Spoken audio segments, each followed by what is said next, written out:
destroy the boomers! By playing the Bubblegum Crisis games. You see, Bubblegum Crisis is an OVA series produced by UMass that follows the high-energy and thrilling adventures of these all-female group of mercenaries called the Sabers. And man, these women can kick some butt, as throughout the series, we see them fighting against these robots that, well, just so happen to be called boomers. I know my adorable mascot Timmy the Taco, but I've been thinking, baby boomers are known for being hard-working, loyal people. Well, I'm the opposite of that. Therefore, they can't be human and must secretly be robots. Woo! Yeah.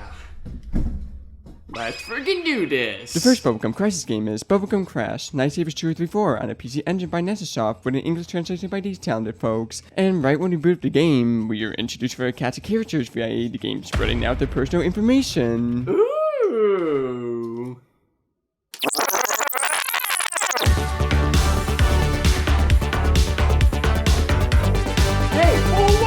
And you'll measure how exciting this game is based on the fact that in this game is just a story. We are now introduced to the fact that there are bank robberies going around, to which, based on the loud guns and air-shooting lasers, you think someone would, I don't know, notice and do something about it? What are the police doing anyways? That's a good thing. Ooh, gee whiz. I'm sorry. Let me just grab my keys and ram it to the nearest car.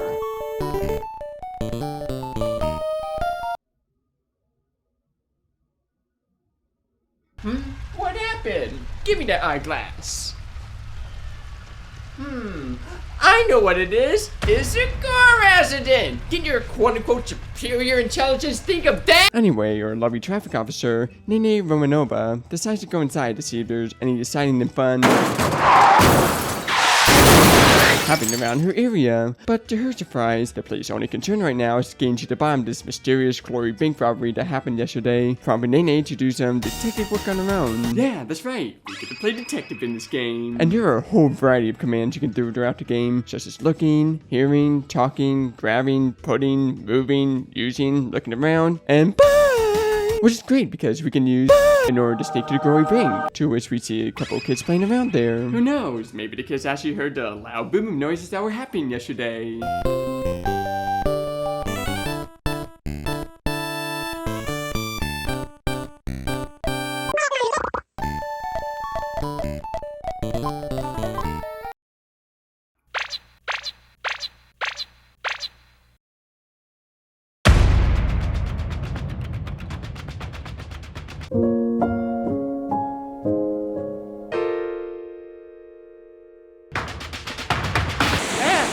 Sorry, Timmy, I'll return it! Let's check the trash can for twos instead. Oh, I'm sorry, stealing clues from a little girl isn't embarrassing or morally wrong. But no! Finding clues from a trash can is your limit! No excuses, just open up the trash can already!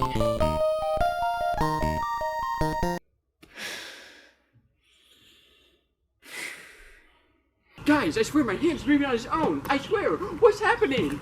Oh no, guys. Help. I don't know what's happening. I swear it's not me. Woohoo! We found all the clues we needed. So now it's time to ask our good fellow and hardworking bank teller to recognize this strange Part 8 piece. That's what I'm asking you. Don't mess with me. I'm a traffic officer.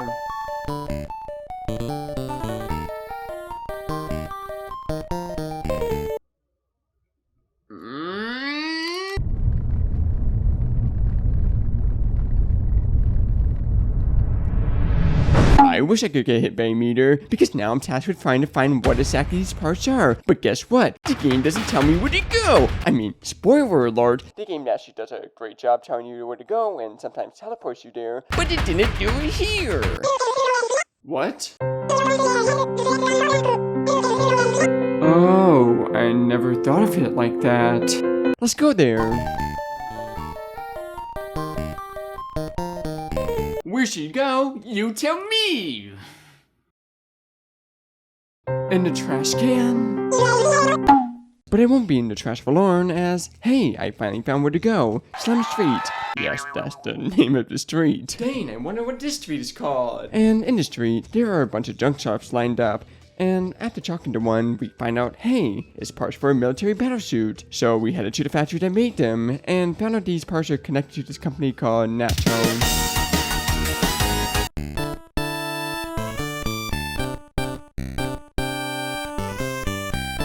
Screw the Wikipedia nonsense. Tell me the juicy classified stuff. Now I'll never know about NATO's classified military affairs. You're a police officer, Dunny. Check the police database. Oh yeah! I can abuse my power! So we smart brought our way back to the police headquarters in order to check out NATO, and after spending 4 minutes figuring out how to turn on this computer, we find out that we can't access the information because, well, traffic officers kinda don't need to know that information. Oh, well, those were the shots. So we go back to our friendly Wikipedia article to find that out. And hey, there's a hacker on some street. Let's find him, shall we?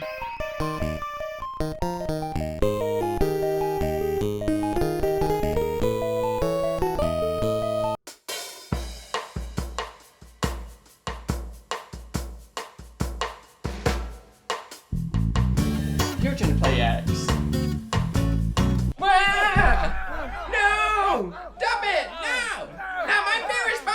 But you won't need to take your clothes off for the hacker, as all he needs in return for hacking the police database is a computer. So we rushed our way towards the computer shop, get the computer he needed, and boom! He hacked it to find out that, well, let's just say these military units are illegal, deadly, and filled with suspicious activity. So, what's the most logical thing to do?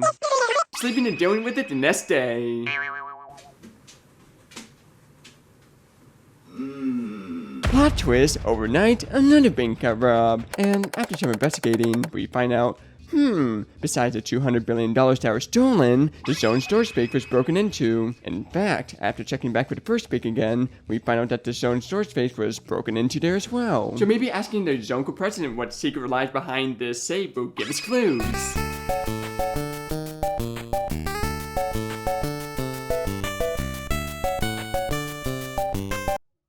I'm here from police to help you.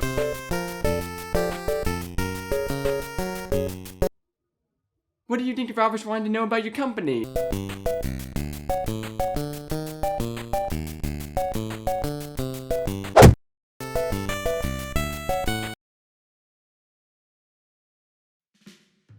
So that didn't go anywhere, but you know what, that's okay. The Night Sabers, the female group of mercenaries I mentioned earlier, is having a reunion after some time in activity, so we decided to go there, and after using the move command to ring the doorbell, yeah, she used the move command to ring the doorbell.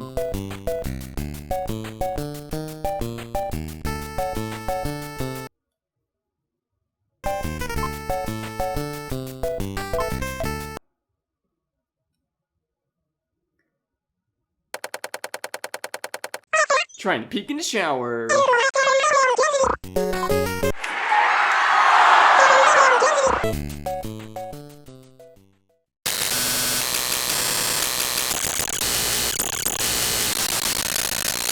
But what about my horny ethics?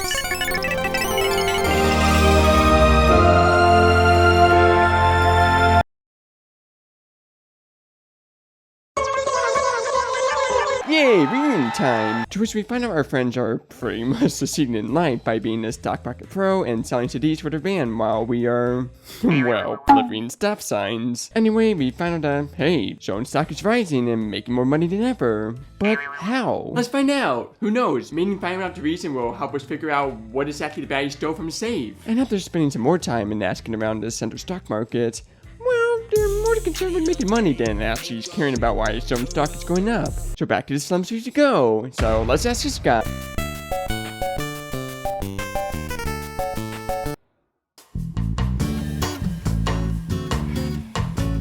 Hey, that beer's underwear costs $1,000. Give it back, give it back, give it back, give it back. Work more then. And speaking of work, the hackers saved the day yet again by hacking into the system to see what exactly is making Zone Corp all the rage. Ooh, he finished. What is it? What is it?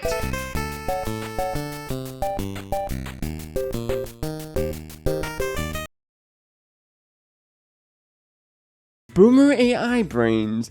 Boomer AI Brains. Jolly gee, where can I buy one of these? Maybe then then Timmy would stop lecturing me about lazing around all day, doing nothing but playing obscure anime games, and get a job. And speaking about rich people, let's confront our lovely Junko president again with this new AI to which, well, he wasn't too happy about our discovery when, well, kicked us out again. Don't worry though, I got a plan.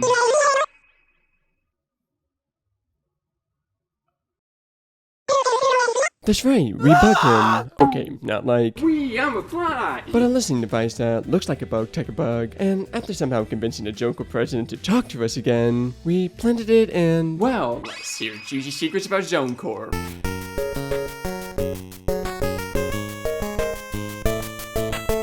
Yeah! Charge! Anyway, we find out the person behind this AI developer group, Dr. Lewis, and, well, bug him into spitting out answers. That's right, tell me why Zone Corp is developing this new AI, and why Batty's starting to steal that information.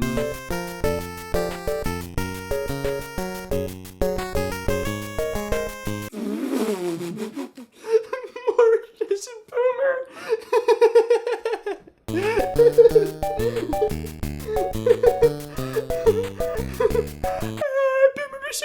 Boomer smash!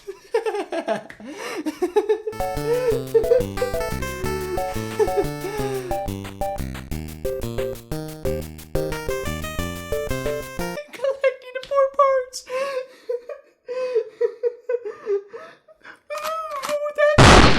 Alright, enough joking around. We now know these baddies are robbing Zone Corp to find out where these poor parts are. So we make our way towards the bank and, oh no, they already got there and are about to escape? How are we gonna capture them? With a driving chase, and man was this fun. You pretty much are just avoiding obstacles and making the occasional turn here. If you fail in any one of those aspects, well, you crash and conveniently get out of the car before you explode.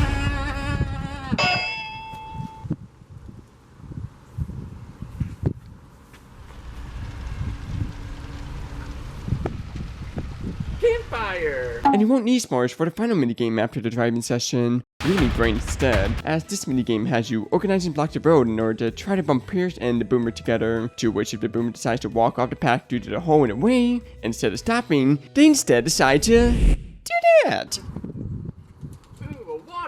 Anyway, we capture the Boomer, destroy him, and get another part. And after figuring out what this part is, getting the data on it, and figuring out what the fourth part is, the Night Sabers decided to go to stop these baddies from using Boomer AI for Evo. And this is where the game gets a little bit frustrating. During the session, they turned what was a pretty intriguing point-and-click detective game into this bare-bones dungeon crawl game in which you were lost in this confusing maze without a map or clue on what to do. And ooh, did I mention that there's random generic turn-based battles thrown in this as well? Because sure, that's totally what I want to be doing over and over again while we lost. You want to know what the worst part is? It's the fact that if you only have 1 out of your 4 characters die during the battle, they all somehow die, and you have to complete the entire level again. And we're talking over 1.5 hours worth of process you have to redo because you can't save during this session.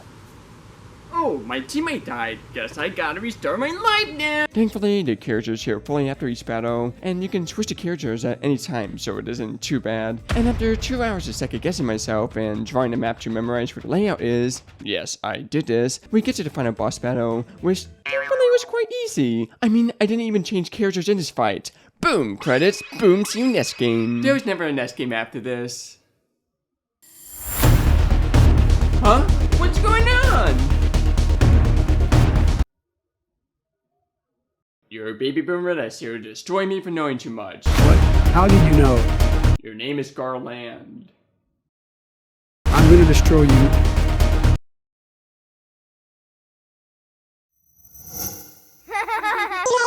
IDK had to search some nostalgic boomer food, and that's the first thing that came up. Anyway, while he's distracted, let's check out Bubblegum Crisis, crime wave on the PC-88 by Vector Interactive Software. That's right, while there was never a sequel to Bubblegum Crash, there was a game that came out before it. Boom! Plot twist! And speaking of plot twists, there really isn't much to be had here, as it's pretty much a similar song and dance to the last game, but this time instead of it being a first-person perspective, it's third-person, and instead of solving a mystery, you were trying to complete a schedule. And oh, did I mention instead of playing as Nene? Well, she's dead instead, causing us to pretty much go after these baddies throughout the game via a actual one-on-one battles. Wait, really? Let's check it out.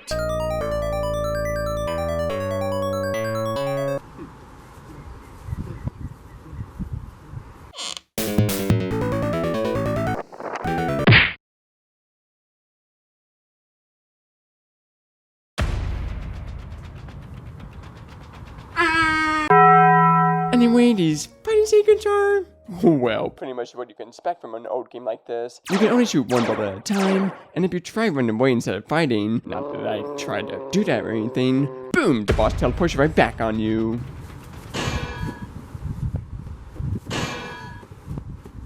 But you won't bonk in the rest of the game, as besides the big story that follows the anime, the fighting scenes, and following the schedule the game presents, causing in situations in which you're doing things like participating in a rock concert or yelling at people on the phone, that's pretty much this game in a nutshell. And with that out of the way, we completed every Bubblegum Crisis game.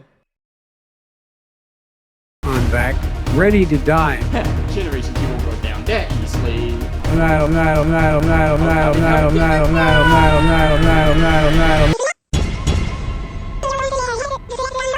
Like what?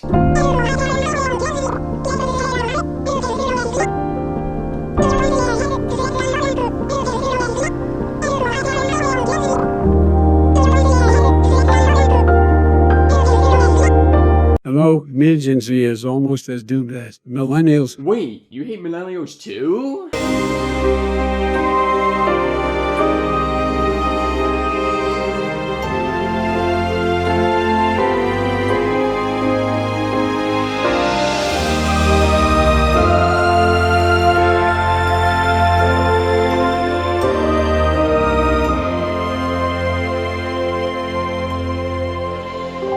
But you won't destroy millennials in the next episode of Eric Does Everything, the Tokyo games. Well, until next time, say no, motherfucker.